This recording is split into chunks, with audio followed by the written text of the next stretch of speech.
Alongside Brent Hubbs, I'm Austin Price for the 2-minute drill on this Tuesday. Got to hear from Willie Martinez, Cody Burns, and a trio of Tennessee players. We'll start with Willie Martinez.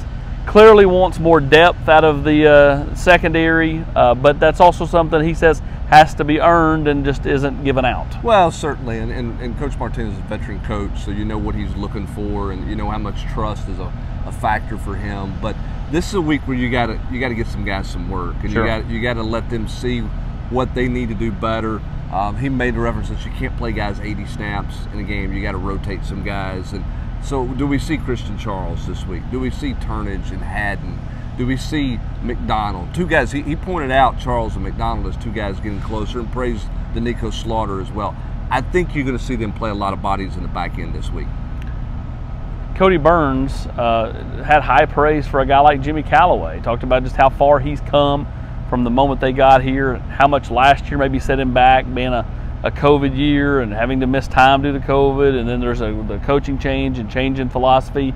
He is just a guy that's still picking up the receiver position. Yeah, I wonder if when they watched the tape back and they saw that happen live down in front of them on the sideline, if all of a sudden Jimmy Callaway was a little faster and a little bit more effective football player, you know what I mean? And it's like, okay, this is a guy who can really help us. Let's figure out ways to get – not that he's been bad on the practice field, but he has been limited in fall camp. And I think there's a little bit of uncertainty exactly what you had. He was fast when he caught that ball and dashed down the sideline. So I think you're going to see his role grow. I thought it was interesting, Cody Burns talk about the youth in that offense and everybody learning the offense, and still a lot to learn really at the quarterback position as well as the receiver position.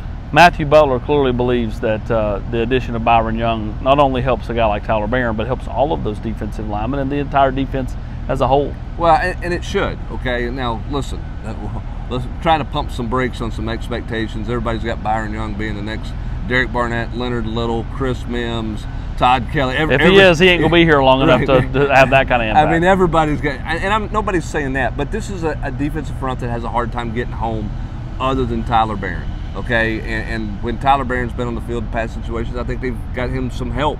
You know, teams have slid protection that way. If you put him on the other side, now all of a sudden, if you get in a 5-man front or a 4-man front, you get some one-on-one matchups. Should free up Tyler Barron, should free up Byron Young, but just as Matthew Butler said, should free up some guys in the middle as well, because I think you're going to have to help off the edge if Byron Young can do what everybody thinks he's going to be able to do.